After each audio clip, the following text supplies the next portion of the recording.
Now this video is about making carbon fiber mufflers for my R1. But I didn't start by making mufflers for the R1. I started many years before that making exhaust systems, tuned pipes for two-cycle model airplanes. And I wanted to share some information, some do's and don'ts. I have some good photos of the process that I used. And it's certainly something not out of the realm of any backyard mechanic. But there are some things you really want to avoid like the plague, and I'll get into that in just a minute. But we do shop projects on this channel, custom painting, custom wheels, polishing, and working on older bikes and riding new bikes. We share our rides, we share our adventures, we share all of the things that you would normally do if you have a passion for motorcycles, and I guess I do.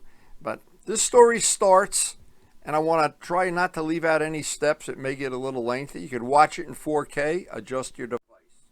So after many years of making exhaust systems, tuned pipe for two-cycle nitro alcohol burning engines, I felt confident that I could make a set of nice carbon fiber pipes for my GS. Now, it turned out to be a little trickier than you would think. First of all, the four-cycle engines, four-cycle gasoline engines, burn about 100 degrees hotter than alcohol two-stroke engines, even alcohol two-stroke with nitromethane.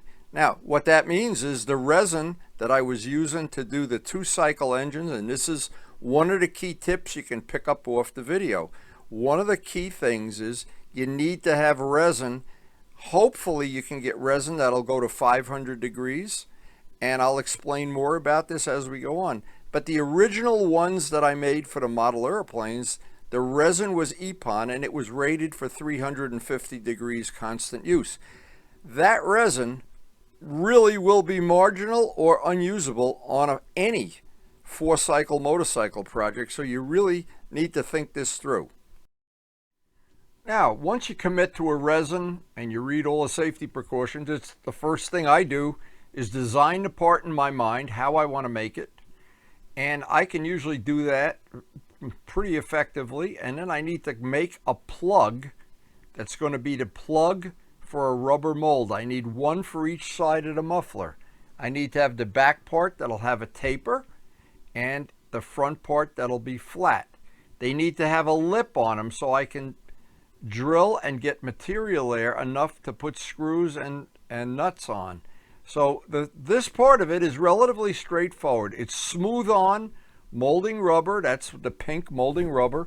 It makes a really nice mold. You can put your high temperature resin in there, and you don't even need a release agent. It'll be very, very easy to get the part out. It's really nice using the smooth on products. If you have any question, look them up on the internet.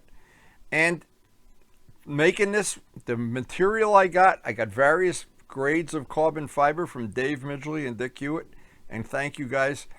And I made extra end caps, extra ends, because what I wanted to do in the end of the process was take the best ones to make the final parts I was using.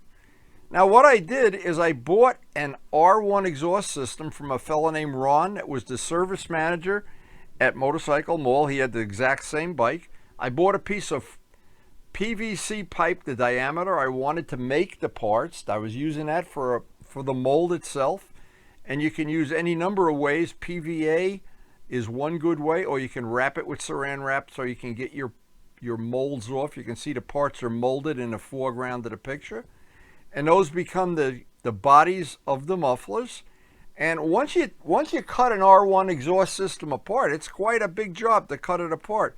There's a lot of little tubes and pieces, and it's amazing how many things are inside that muffler. But the stock mufflers, and I don't want to poo-poo Yamaha technology or anybody's technology, those mufflers, they have one thing going for them. They're very quiet, and they have a nice sound at full RPM, which I love. So, but what I was looking to do is make something a little sportier. We were riding in Harriman Park where noise was not an issue. All the time we were riding in Harriman Park. And most of the guys I was riding with at the time had aftermarket exhausts, and I figured I may as well jump in a pond here and get going on it. You can see this is the part I needed from the stock R1 exhaust. I need that front piece where that has all the bends, and it's titanium, of course. Now, it has the flare on the end. I had the stock, the clamps that go with it, and that piece that's on the back, that part you can attach with JB Weld, but a better way to attach it and seal it is to mix up Huntsman resin with micro balloons. In essence, make it thixotropic. Now it's high temperature thixotropic glue. That was one of the things I learned along the way. The interconnecting pipe, that pipe that goes from the original R1 piece to the end, I drilled all the holes in it. Relatively straightforward way to do that. You can make the mufflers any length. You can make shorties out of them, like some of the modern ones are short. Some are a little bit longer. The longer you make them, in essence, the quieter it should be.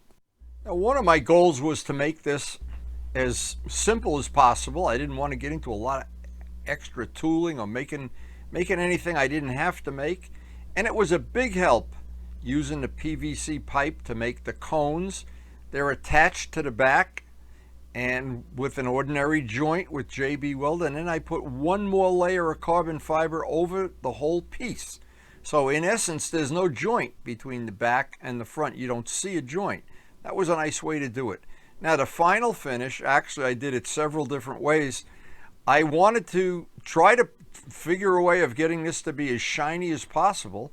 And what I did, I cured the Huntsman resin, 200 degrees for 2 hours, and then wet sanded it down and buffed it on a buffing wheel, and it came out really nice. So I knew if I scratched it or dinged it or anything else happened to it, I could repolish it, because what it's telling me, the Huntsman resin can be buffed and polished. And I always like things buffed and polished, not flat black, that's for sure.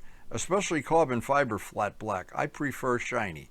Now, once the cones are made and it's ready to assemble, it's pretty simple. The cone slips over the part. You seal it at the front, only the front, with JB Weld. And when you need to take it apart, they put 3 screws in there. I had 3 little, the rivets I guess would be okay too, but I use screws. And what I wanted to be able to do is take the cone off to repack it, or if I wanted to, and it turned out I did it, it was a good thing I did it, because later on I wanted to put baffles in and see how much quieter, if anything, that made it. And at this point, when I assembled it, I made sure I could take those back, take the cone off, take it in essence, make it easy to take apart and repack too. Because part of this was I didn't want to make a part that was going to be a difficult or a nightmare to repack, that I'd have to take joints apart and everything. So having it the way I did it, it just worked out very well. And I had thought that would be the right way to do it, because I had some mufflers that once I took them apart to repack them, it was a lot of work getting it back together to look nice and not have ripples in it and stuff. This one worked out just about as good as you could expect. And as I got this up to this point, I was really getting excited about this. Right about here, I can remember once the parts were all buffed out, I really didn't like, the one thing I didn't like was the end being round like that. I wanted to put kind of a bologna slice on it. The weight, the final weight was significantly less than the stock part. It was basically half. And I thought that for sure, because these parts sit up high off the ground. And anybody that knows about moment arms knows the higher you put it off the ground, the worse it is for you. You want everything as low as possible. And so that was a plus. Once I got the first one on, I said, "Ooh, this is going to be just what I had in mind." And I couldn't wait to get the whole thing on the bike. I realized at this point, making the clamps was going to be trickier than I thought it was. I thought I was going to be able to use stock, buy them in the store clamps. Not really. But that's a whole nother part of the job, getting the clamps and then getting everything rubber mounted. I wanted this to be the look that I wanted. It made the bike look narrower, which I thought at the time was really, really nice. Cosmetically, it looked better than I ever thought it would. And from every angle, I tried to take pictures and see. Now, with the bologna slice on the end, I thought that added a little bit. It kind of mirror imaged the back of the seat. There's one of the custom seats I made. I made several of them, and I was right in the middle of doing 4 or 5 other carbon fiber projects for this bike, heel pads among other things.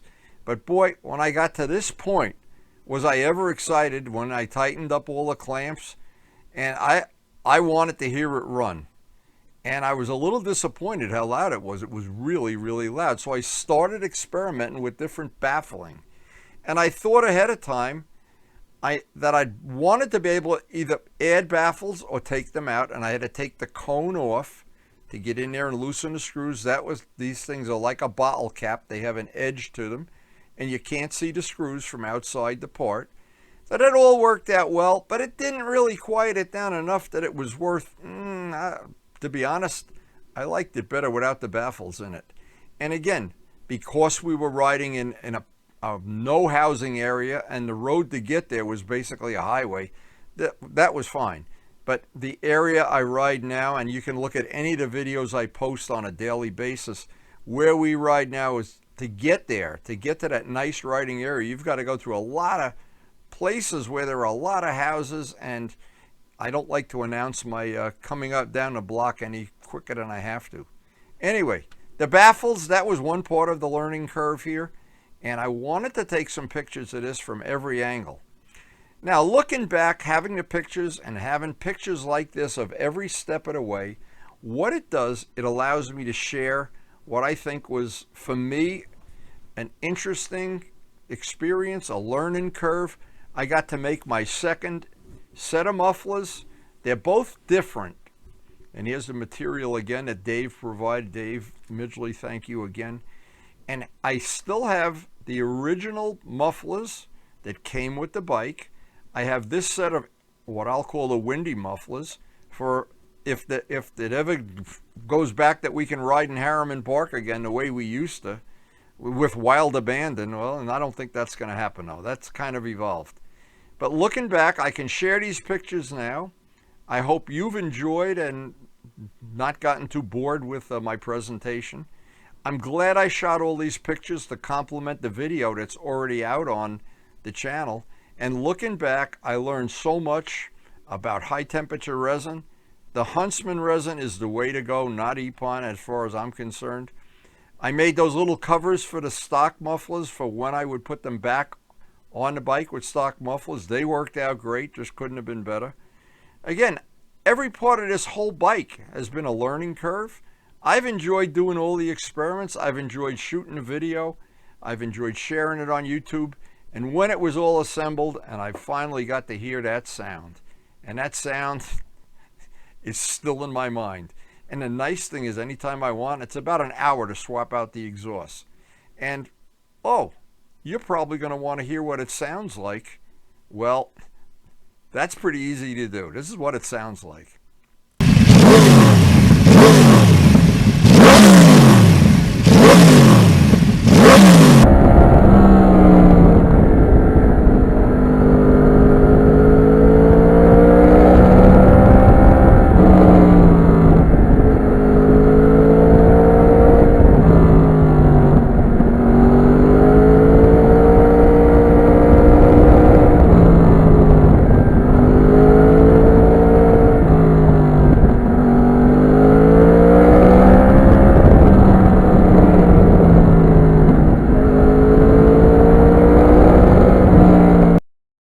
So I really hope you enjoyed the presentation, enjoyed the video, and enjoy sharing the adventures and our shop adventures and our rides.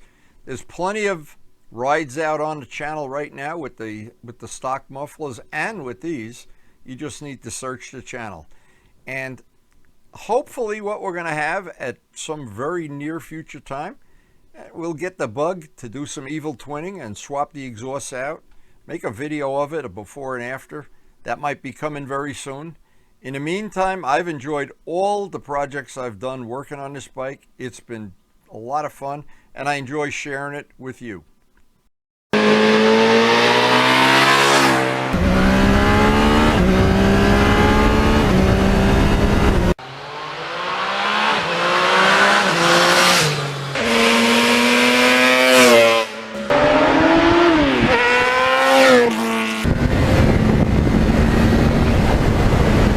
So I hope you enjoyed the video. Please hit the like button if you did, and thank you so much for watching.